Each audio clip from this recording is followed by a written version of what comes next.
presentation because it takes us into pride, it takes us into Transmatch. I'm going to give you a brief background about it.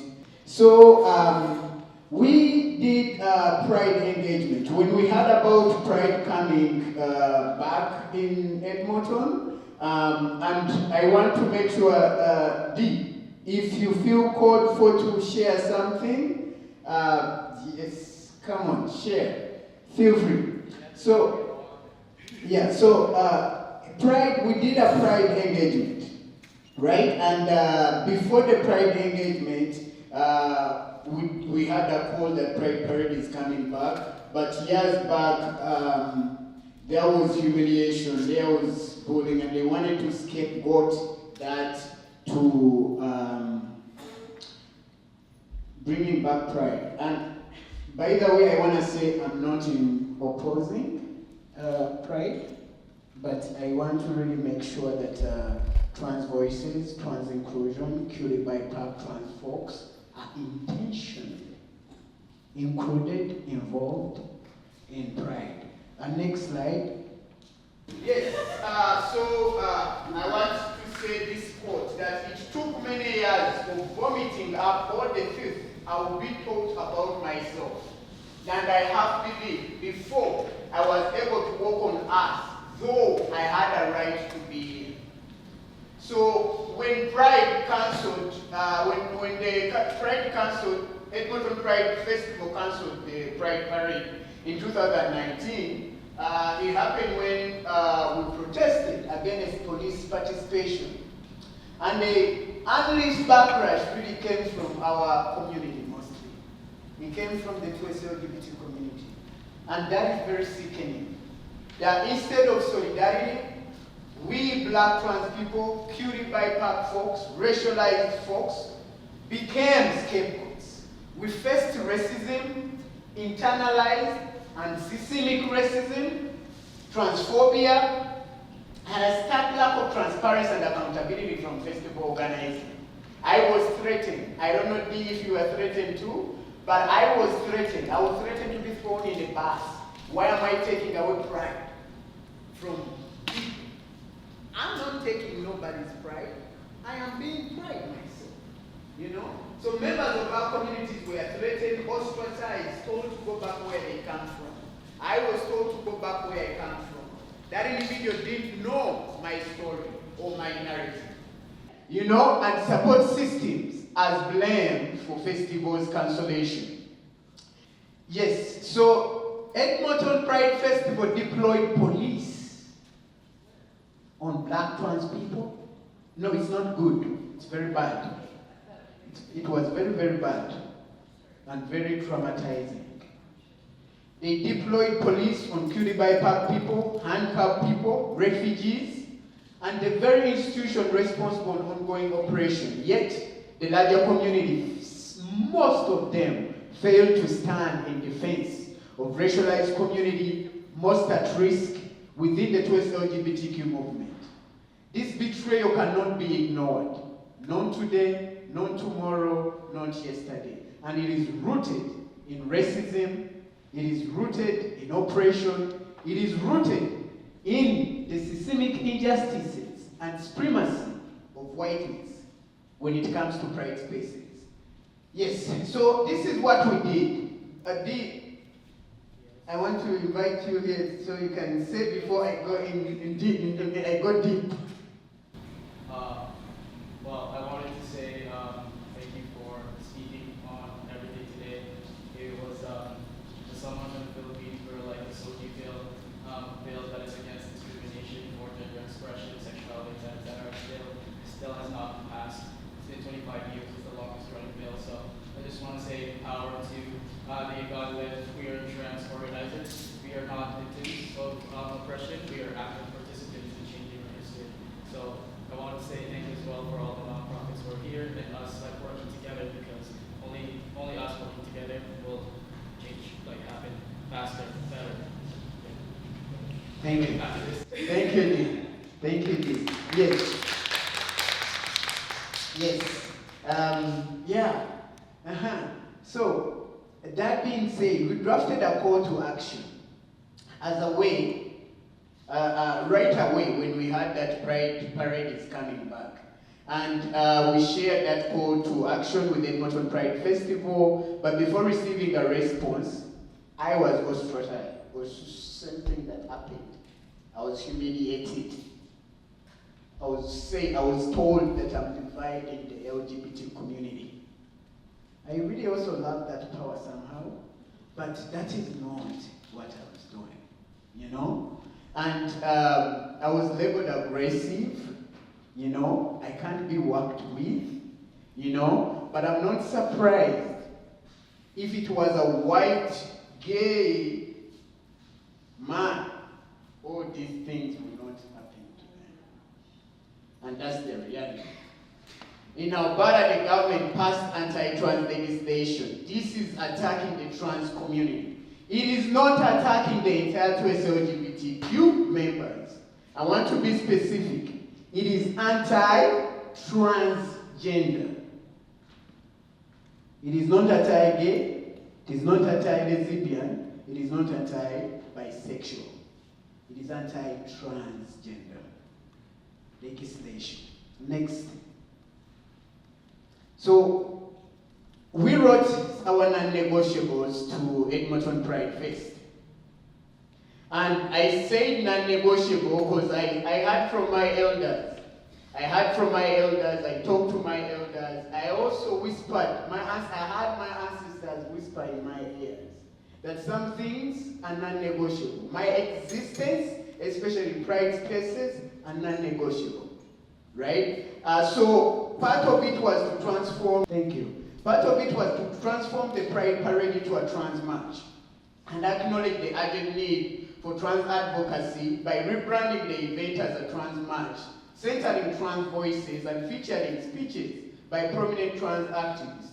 We have trans activists in our country, in Alberta here, who are creating change, who are feeding families, who are creating workshops for y'all, who are doing the work, right? So the part was creating inclusive spaces for BIPOC trans individuals, like a trans liberation space, especially dedicated a safe space where BIPOC trans people can express themselves freely with access to food security, education materials, gender affirming activities, including discussions on gender affirming practices, and we're prepared to collaborate with Pride Festival. Now, the importance of such spaces is to reclaim pride to its roots, right? The other non-negotiable was to honor the history of pride and acknowledge the historical contribution of trans activists and their pivotal role in the pride movement through programming and recognizing at the pride stage in Alberta. The other one was no police or military presence in the trans march. Safety must be defined by the community, just like we had Revency. You know, we have put trust in police to keep us safe, but many of our people are unliked, unfortunately, by police, right? So we keep us safe. I'm gonna come to you. So we demanded a march free from police, military participation, because our liberation cannot wait. Our voices will not be silenced. We will march, we will build, we will demand. Next slide. The point about police, I know some issues come here and there about police in pride. There are bylaws that allow police to be on streets, right? During such big events, right? We are not against no bylaw. We do not want police to march in pride as an institution that has oppressed our communities. Yes, so in response to our list, they responded recently. And I'm so glad to share this with you. That renaming the parade, this I did not edit anything. And you are all the first people to see this. Reclaiming pride, renaming the parade to Trans March, you know we legally cannot change that. We have explained this as it's tied to contract, grants, and other obligations. You remember the contract issue in 2018? Yeah, we're going to talk technicality. Although you can't be transmitted this technicality into grant. You know? Yeah. I can't have top surgery because there are no surgeons to do so, or the surgeons are limited. Yeah, but this man has to take care of. Well, sis, I can't have my shirt off because I haven't had surgery, but cis men can have their shirts off. But me, I used to have my shirt off anyway. I used to. And it did get me into trouble, but I used to. Yes, so we are already looking into getting a 200-foot-long trans flag to feature Pride. It might be the biggest trans flag in Canada. So I'm sharing this so you can reflect. So you can know when I'm being ostracized, when I'm being targeted, right? I'm not doing things for me. But before receiving this email, there was like 8 other paragraphs that none of you will read and say, what the hell? Excuse my French. Next slide. They agreed to some responses. They say creating a trans liberation space. We are fully on board. Would love to collaborate. Honoring the history of Pride. We love the idea. Let's make it happen. Now, I'm sharing this because I am tired of holding people accountable. You can also help me and hold people accountable, right? And hold Pride accountable as well, right? Next slide. They also say no police will march in Pride, police presence. That I already knew going public that there would not be officers marching. I did not know. I always see officers marching. Like such statements. These are statements I'm telling you. You know. And then that was the final comment as well. The final comment, of course, I told them that these demands are coming from Radical, but we're going to engage with community, and community might have more demands, right? So I'm just giving you next slide. Reclaiming Pride. Pride must be reclaimed to its roots, whether this is a new Edmonton Pride Festival, because that's what they were saying. There's a new Edmonton Pride Festival. They're not the one who called COPS in 2018. They're not part of it, right? But Pride is a space, whether it's a new leader or another leader. When we talk about trans inclusion, we mean trans inclusion. We mean transgender diverse inclusion in Pride spaces. If anyone wear those shoes, they're gonna wear all that comes with those shoes, right? Continuation of its past structures, it must be intentionally built by and for the community, reflecting the true legacy of Pride as a resistance movement. Pride is not a party. Pride is not a party, especially when we have our trans youth in schools that are being targeted, especially when we have our trans relatives that are being unlived. Yes, is that hand up? Yes. Can I ask you a question? Can you go back to the slide? Last slide. When they said EPS, RCMP, military will not be marching, is that only for marching? Does that mean there's still going to be cops there who won't be marching? Those are questions that we need clarity too. You get what I'm saying? So I think that's what I want to ask you by presence. What do we mean by that? Is that the march itself? Or like that data that I sent you from the Stonewall thing, or like they're not marching, but they're there to barricade. Yes. So, and like let's know that we're going to barricade, but we expect that too. Yeah. Yeah. Thank you for adding that. Yeah, next one. So we engage with community. Next slide. And these were the results. And feel free to take a screenshot of this and share. You have my consent, because after this, I'm sending this to them as well, Edmonton Pride Festival, for transparency. You know? So a total of 60 responded to our survey we did. And 39 out of 60 support the trans march. 11 says parade, and 10 says both. Next slide. These are some of the comments, and I say this, I did not want to say this person said this, to really categorize, get I wanted you to read from what people really say, right? These are not my words. These are community words. Without repairing damage done in the past and acknowledging the current political climate, a celebratory parade seems out of place.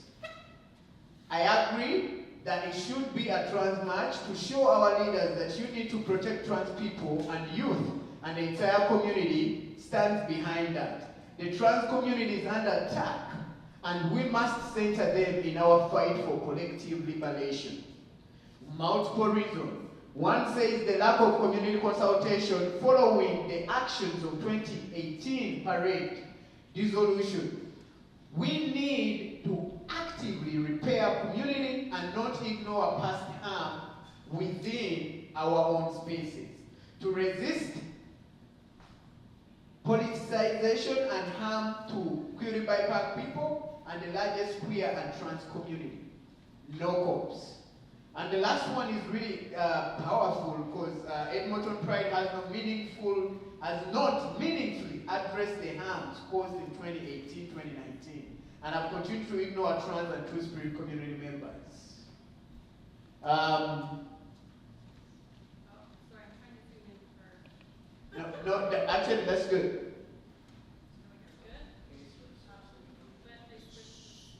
Yes, so it's the next one. You want me to go next one? Okay. Are you missing one? The bottom one. It's being difficult. I'm just gonna get it back now. Yes. So on offering tokenized in response to demands, the parade is a corporate event with police presence that centers cis white people and is completely disconnected from the roots of Pride as a political movement. We have not achieved equality and safety for all members of our community, so the time for partying isn't here yet. Now is the time to center trans community members and continue to fight for their equity and safety. This is especially relevant given the current government anti-trans legislation. A failure to set a trans march tells everyone that we accept these legislations as appropriate and facilitate further discrimination, violence, and anti-trans legislation. That was deep. That was deep. So these are some of the few comments of people who say they wanted Pride Parade. Why can't we have both? I think trans voices absolutely need to be heard and are important part of the community. That said, we need to show that we are vibrant, we are strong, and we are here. We can show that we are celebrating who we are as a community, that we are strong. I think perhaps having BIPOC trans communities as grand marshals of parade would show that we are all together on this, and that we're here. We hear you, we see you. As to police, I agree, the uniformed police and military is not the way to go. Yes, so streets are not safe when police are on, especially for BIPOC folks. I think it could be both. Someone said, have the biggest trans group. Everyone is important. Pride-rich history includes trans folks and our brothers and sisters and make up the rest of the community and have been solid allies. Pride for all should apply trans issues while not isolating us from the rest of the community. I think that is another issue that I wanted to talk about. Trans march is not inclusive of all to LGBTQ community. This one almost ate me up, but I had to keep my guard down. You know, how can a trans march not include all LGBTQ community? Is it me? But when I read that, something boosts in me. Because this is how they silence trans people. This is how they isolate trans people. This is how they take what belongs to us.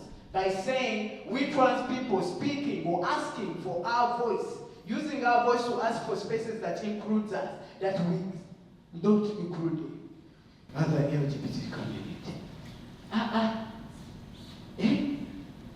You want to say get it. So I think like that piece too, kind of also had to call myself that earlier when you said like think trying to understand it too from that person's perspective, there's like rampant misinformation that's going around right now that's also being propagated. But also to say that it's like trans march is not inclusive of all US LGBTQ plus community members, that's like saying people marching for Black Lives Matter and asking why there's no White Lives Matter. Sorry, not rough jokes, but in that sense too, you know, I think that highlighting as well, like the poor and like the working class career trans folks. I remember back then, it wasn't just white people in the board, like there were like Asian folks that like were against. You good? Yeah, it's just the blues. It's just the blues. Sorry. I'm like, very reflexive, like abnormal, but I'm like, every time I'm talking. But like, I think important to highlight, you know, like, there's a saying in the movement back home, they basically say, bakla ang lugar mo es makikibaka, which means, queer and trans folk, your place is to struggle in the movement.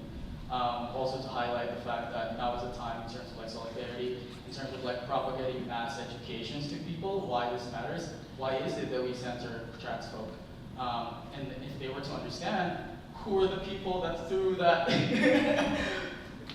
yeah, who are the people that threw the first brick, right? Like, who are the people that continue to suffer today? Who are the people that are speaking and like carrying the voices of like queer, like trans folk in refugee camps, right? Like if I were to relate this to, back up to this day, her name is being said, like her name's Jennifer Laude, who was a victim of the SOVFA and like military presence in the Philippines. But like here, what does that look like, right? Especially if we're talking about police, if we're talking about police presence, if we're talking about the budgets of the police.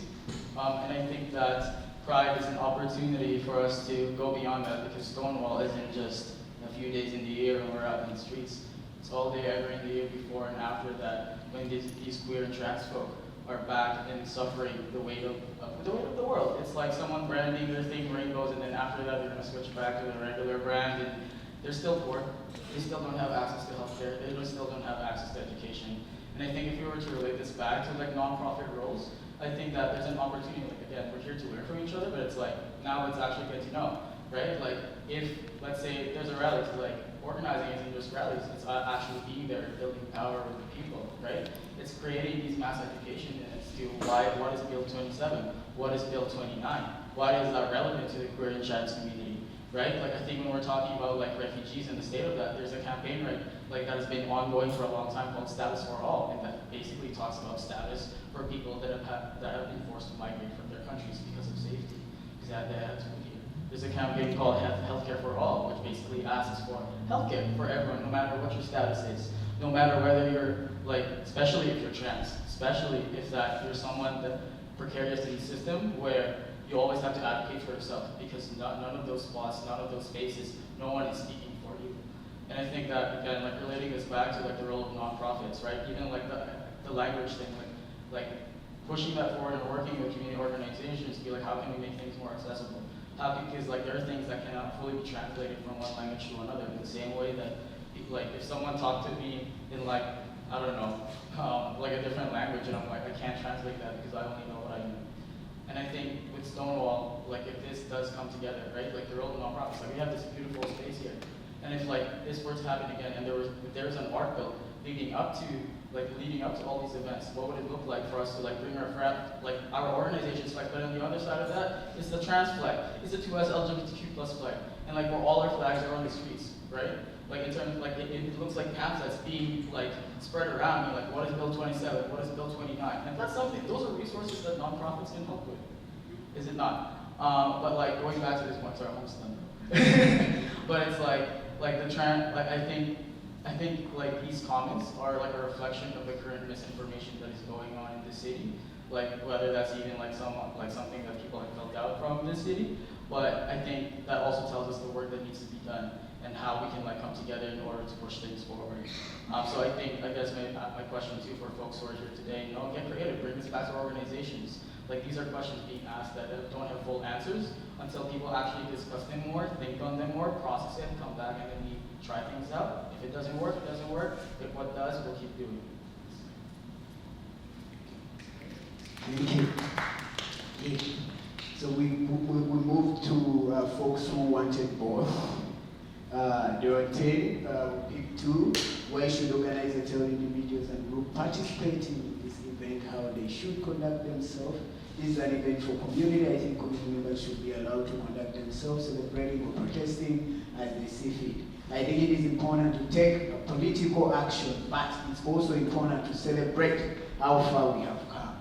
Once again, that's the survey that we did. Rene, next slide. Sorry. Oh, it's good. We're just doing some background research on the protest. The presence versus the march, the policing. Yes. No police officer will not be marching. This is a comment from Edmonton Pride Fest. No police officer will not. No, police officers will not be marching in 2025 Edmonton Pride Parade. However, the Edmonton Police Service is actively collaborating with Pride organizers to ensure the safety and security of all festival guests and parade participants. They are involved in emergency response planning and in supportive non-participatory role. And there was a response that I would feel more safe and secure with the team of roller derby skaters patrolling the event. Let's see if the police spend their energy protecting the anti-choice LGBTQ protesters instead of the people being targeted like they always have done previously. Exactly, right? I would actually also feel safer with roller derby. They've gone a little bit farther than that. Like if you look on their Instagram, they also say we are exploring other ways that can show support for safety community initiatives without marching. So it's like they're still leaving that door open. It makes me feel like they are not understanding what is being asked, what is being shared with them when we say it is not safe for police presence to be there, you know? So it feels like an extreme lack of understanding. It is. It is. I think that they don't want to get involved in political or questionable issues where the community might think that they're having a breakup, where they're demonstrating that they're, and you don't know how they're, can't stand their words, but, you know, we're not, sorry. It's okay, like just chew on the thought it will come. Think of it. Next slide. Yes, so this is the final slide. But I wanted to share a few things, to break down a few things. That whenever trans people come at the forefront to do this work, we are easily targeted. You know why? You know why? We don't have access to legal support. We don't have money to do legal support, so someone can bully you, can do all that. You go to do a consultation for a lawyer, it's 600 an hour. You don't have it. You don't even perhaps make it, right? Right? We are literally struggling. We don't have family connections. Our families disown us, right? We, some of us, you are our community. Like I don't have. Some of us don't have fathers to talk to. Some of trans people don't talk to their mothers. Some of trans people don't have sisters to talk to, brothers to talk to. We have you, our community. So when I'm fighting for my family, you, my family. When a trans person speaks, I'm not speaking for my own benefit, but I'm speaking for other trans generations that are to come. Because this is what my ancestors did. This is what Mashapi did. This is what Dr. Michael did. It is the same thing I am doing. It is the same thing D is doing. Us openly sharing, us openly telling you, it takes courage. It takes effort to share our stories from places and places and places. This is a space that I feel free to share. I can walk, I can dance. But there are some spaces where you find me like this. You get what I'm saying? And I don't know if you ever experienced this. Because it is not a safe, it's not an inclusive space for me to be free. For me to dance and run without being judged. And this is why we do this work. So me, and radical, engaging with pride, we were told we are dividing the community. Are we dividing the community? Do you think we are dividing the community? To ask for what is rightly for the community, to reclaim pride spaces, to reclaim spaces, to include trans people in pride spaces. We are not asking, we're not dividing nobody. The other parties that I want to address within the non-for-profit is, in non-for-profit, towards LGBTQ non-for-profit, is the racism, the queer racism that is not being talked about, that is not being addressed, right? Because this is manifesting, this is increasing from top to bottom, and no one is talking about it, because when the community is marginalized, they take it as an entire group. But LGBTQ community has different spectrums.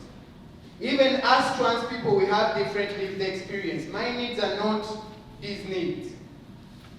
My needs are not nobody's needs.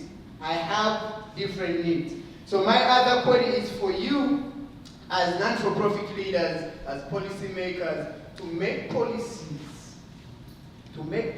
that are intentional to including gender diverse people.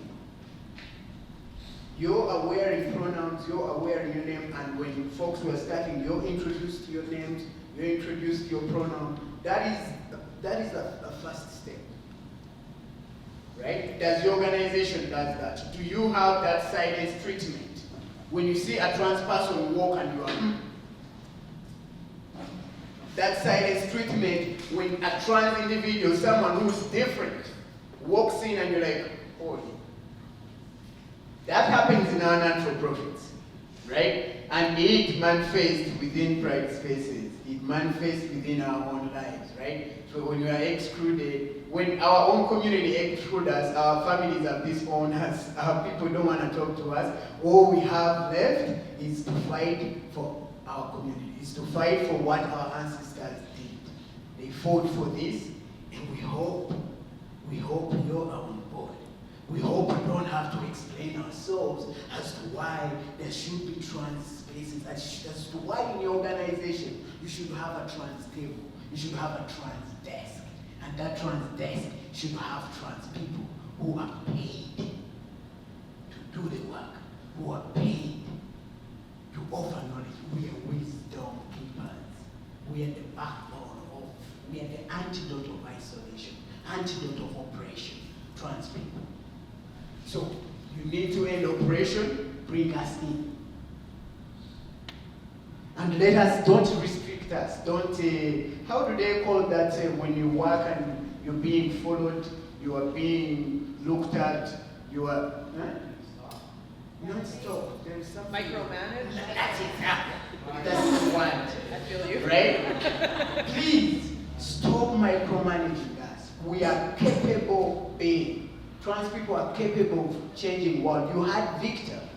Almost LGBTQ organizations in Africa were started by trans people. Maybe you need to do some research in Edmonton in Alberta.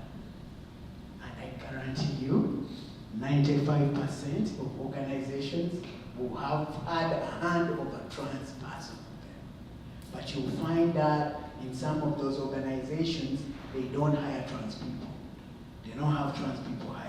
When pride comes on, when pride conversation comes on, they do not even consult trans people. They do not hear what trans people really. And that is the community we need to go to.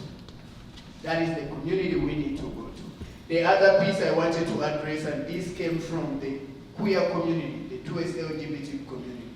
When they come in your spaces, they feel already discriminated the moment they walk in. I don't know how you're doing. So something has to change. They walk in, they feel like they're already taking, you give them that look that you're here to take things from us. You give them that look that you don't have. You are here for us to help you.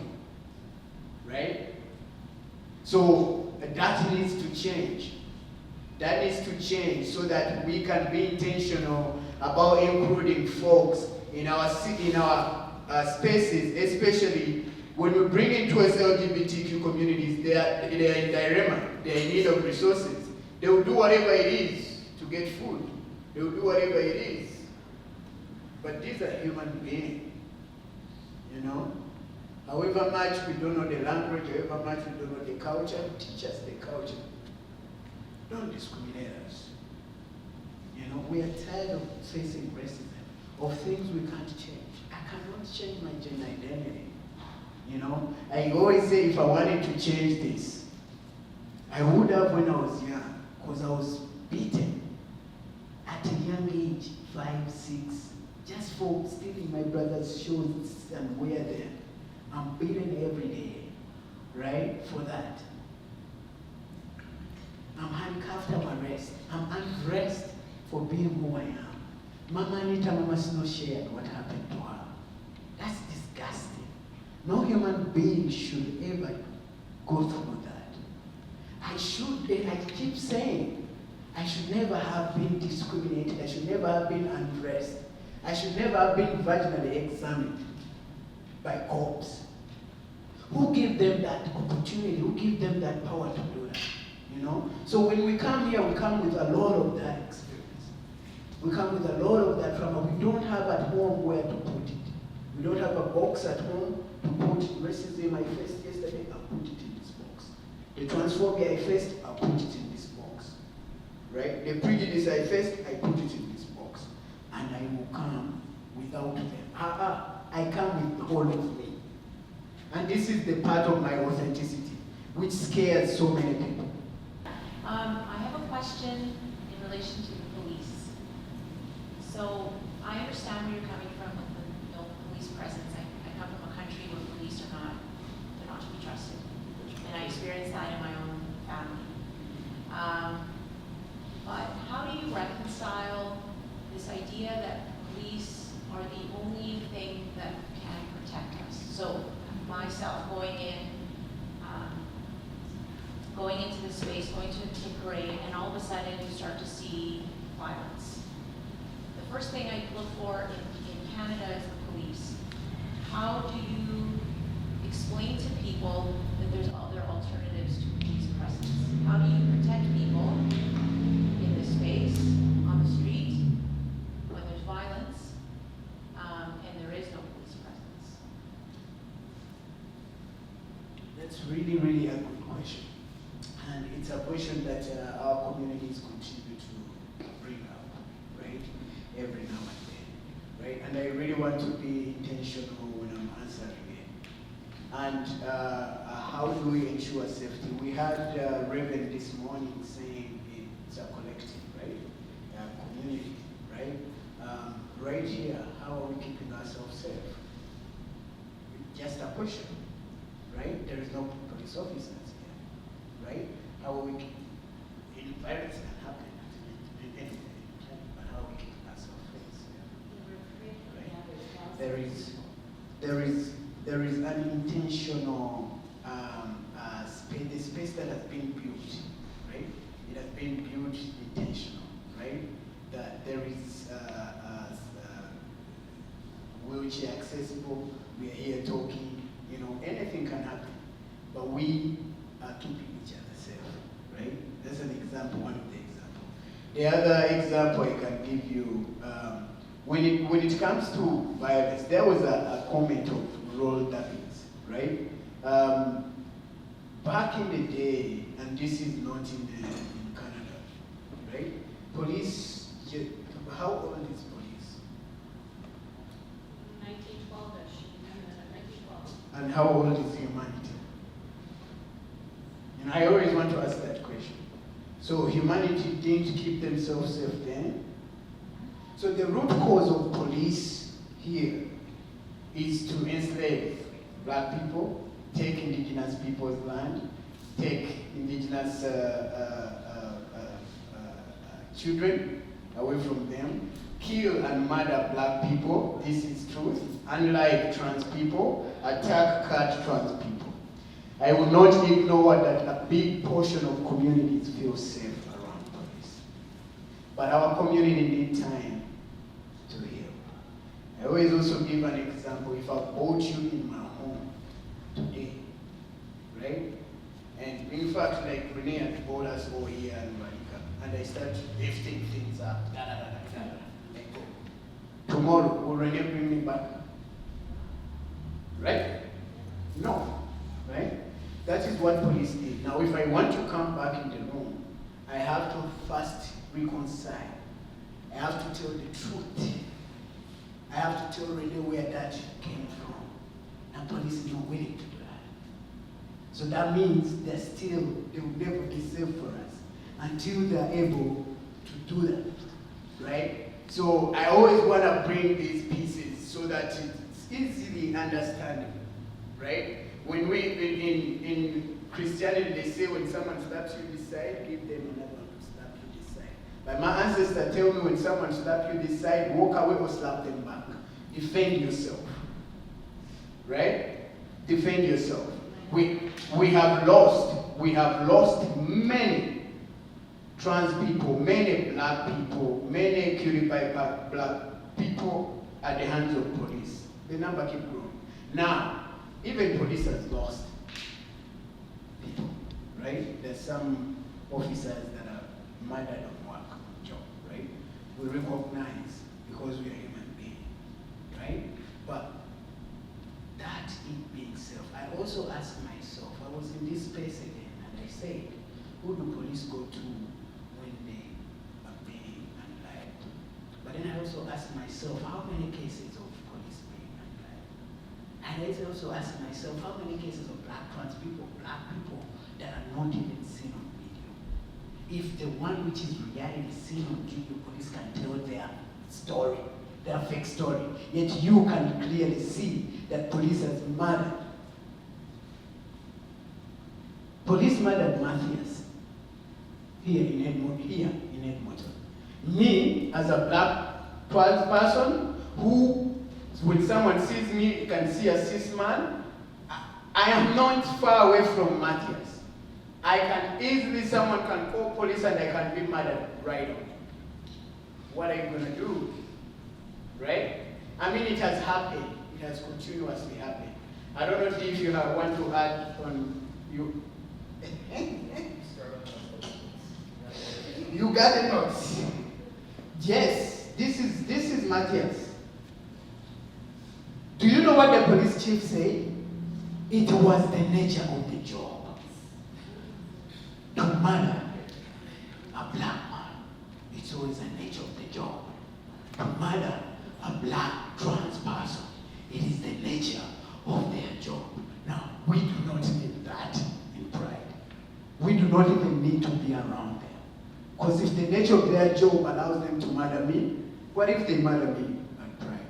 And I've actually never had any violent incident in Pride, in spaces that are LGBTQ, that are really colorful. People are really jolly, people are really intentional, people are really caring. So, yeah. GIC, you're organizing your business. I'm already going to post this because I might forget. Sorry, what's your name? Claudia. Well, which country are you from? I'm from Chile. Ooh, rough. I've gotten the opportunity to meet some very cool Chilean organizers, and you all have really very cool history. I think, first of all, thank you for asking that question. I think that's a question that a lot of people would ask, and sometimes kind of shy away from because they're kind of worried about how like people would respond or how they would answer it. I kind of heard your question as well, Carol, in terms of like might be thousands of people. It's a fair question to ask. Like, what does safety look like, right? I guess in that sense, does anybody know the history of? Who here is familiar with the Oka crisis? Okay, what happened after the Oka crisis? Policy-wise. Sorry? Yes. But in terms of community safety, what actually happened? But in terms of community safety, do we know what happened? Okay, cool. That's okay. I might be wrong, and this is how I know so far because I've researched it multiple times, but I might be wrong. they actually banned, because it was indigenous people, right? Protecting their land, yes? Okay, they were like, you know what? It's your land, but then after this, they said you can't carry your own gun to protect your own land. Do we know when Pekiwewen happened a few years ago? That prayer camp that happened in downtown? Could you tell me more about that, Sylvia? Yeah, there's a lot of folks kind of creating a safe space for unhoused people and creating an intentional community right down here in the river valley, which is a really traditional gathering space. Like it's right by like traditional burial lands where there's like 20,000 years of archaeological history. It's a really special place. We have this intentional community, or am I projecting that? Oh, I don't know. It's all good. Oh, sorry, sorry. So yeah, like intentional community, yeah, and kind of calling for city council to end houselessness. And it was a really great space for a long time, and then some internal things happened. I can't speak to the details. Of course. Yeah. Me neither. I was merely a witness. I helped out here and there, but I cannot take credit because there were like organizers that were on the ground pushing that every day. Like at the time that it ran. So, do you happen to know what the police did? They were dumping people who are unhoused and intentionally overloading the Pekiwewen camp so that they wouldn't be able to deal with the demand. So instead of actually taking them to shelters, they would just keep dumping on Pekiwewen until they were overwhelmed. And another thing cool with Pekiwewen, because of course, with any project you run into some issues, but I think it was kind of a landmark in the sense of like it was one, if not like of the very few, if not the first of its kind, and like what it provided, right? So what was the name of that? It's not the Bear Clan, like it was the Brotherhood that were going around and they were the ones patrolling. So there were no cops, but they were the ones patrolling, like keeping an eye on the community. That happened here in Edmonton, right? So I think legislation-wise, it's important for us to visit like those histories. I think that would be a cool workshop that maybe a nonprofit can research into as to why like we shouldn't want cops at Pride. I don't know, I'm just putting it out there. If you have a grant that you're trying to It's really good for every parade to have some police presence, like, isn't that just like a safety thing? What do you see police presence as? Well, I don't know, 'cause I don't want parades, but anyway. You don't want to talk. I don't go watch the fun on paraders. You can have security. Yeah. Security and not have cops. We here went to absolutely. Yeah. That's a fair question. We here went to the University of Alberta. What was that called? Safe Walk or something? Yeah. Okay. And also, doesn't have to be cops. It could be EMS folk. If someone's having a hot day, it's really hot, send them to EMS. Doesn't have to be a cop. If there is a fire, send a firefighter. But we understand these limitations where if EMS says that it's too unsafe, they're gonna call the cops anyway. Right?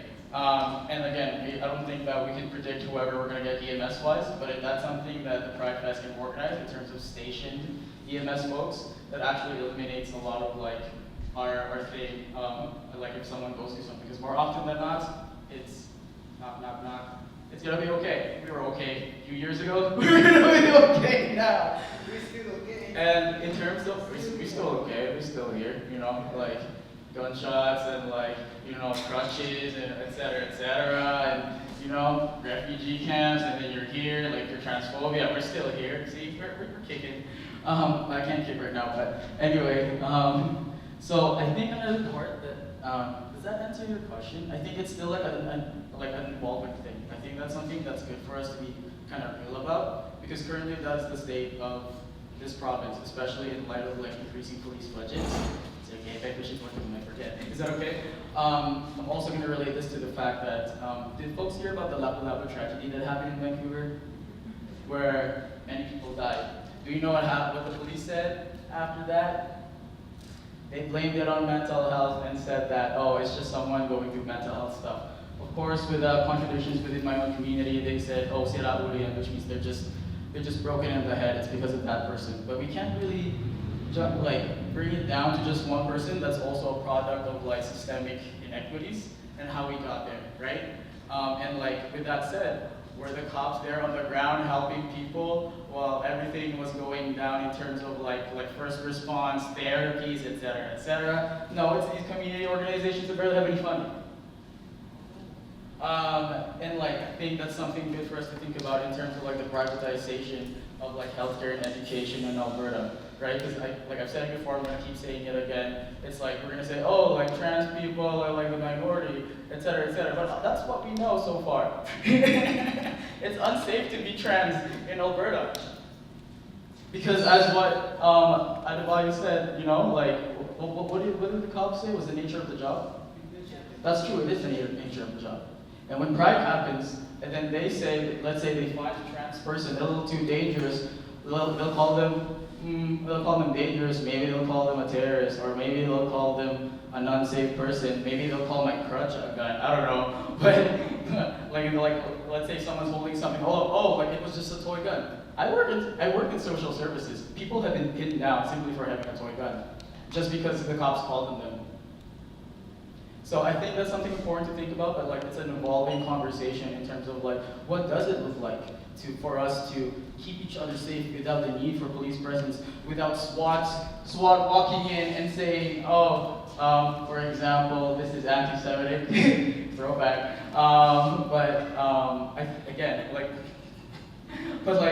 That's not a unique festival reference, but can we get yours first? Well, no, I was just going to add that when you talk about, I believe in the collective, I think that, right, historically, we've taken care of ourselves. My concern is that people don't realize the power they have with the collective and their part in the collective. And I think we get the division in the decision, let's say, just this particular issue of police presence or no police presence, is that sometimes we're not proactive enough to say, let's talk about that, and then put that conversation in relation to pride. Let's talk about that, and then put that in relation to pride. Because I can already hear, and I know, because I work with a lot of people like this, you say no police presence, and they go straight to, well, how are people going to be safe? Well, how, right? So I try to answer those questions, and part of the problem is that the individual has to see themselves in the picture, not outside of the picture. So I was wondering how we bring that change, internal change to individuals. That's a great question. You got Can I add to that? Okay, so I organize a lot of like hip hop events, and hip hop is always associated with like gang banging and da da da da, this and that, right? Because like mainstream hip hop talks about a lot of, excuse my language, hoes and flows. However, a lot of like the youth that I work with, and I do work with youth, we have security. You don't need to get security from cops. Right? Like That's what I security. mean. How do we explain this to those people who don't understand that? I That think might be part of that security, right? Because security is everywhere now. Um, If you haven't recognized it around your areas, like if you go to the mall, how many security is walking, right? Like how many security bodies are literally walking a lot more now than before? So I'll just, this is a conversation I had with an individual once where I said, do you know how in university we had to walk together in groups, or when I go to the bathroom in a bar, I always go with a girl, right? That's collective security. No Yeah. codes. But there's a lot of people who don't take that and put that in relation to this conversation, do you understand what I mean? So when I give that example, they're like, oh yeah, that makes sense. But there isn't enough of that out in the space of this conversation to allow people to see themselves in that collective. They always see it from the outside looking in, right? So I think posing that question is relevant because people are going to say to you, well, it doesn't make sense. And so as soon as it doesn't make sense, you're out, right? As soon as you don't make sense in their paradigm, the way that they think, everything you do doesn't make sense. I wanted to say this thought because of what you're saying, right? It points me to social justice, right? And the systems that we are living in, right? We're saying, the systems that we are living in were not built for us, right? Were not built for us. So when we are here, don't know how to behave around us. And when you don't know how to deal with something, you just want to get rid of it. That's the depth of the reality. So navigating white supremacist systems, racist systems, it is hard. I don't think police can even have such conversations with us because of their power dynamics that can be into play. Okay, I am gonna pull my, Okay, last piece as the mic is going. you will have it again. I'm gonna give you the last word, of course, that's fine. But Thank you. I wanted, we were gonna do some workshopping. Obviously, I wanted to give space for like just dialogue, because that's where the richness is. So I want to thank you all for that. And yeah, huge kudos to Adebayo and Dee. Thank you for always being so brave in this conversation, because I think when it's being that critical voice is an unfriendly, isolating place to be.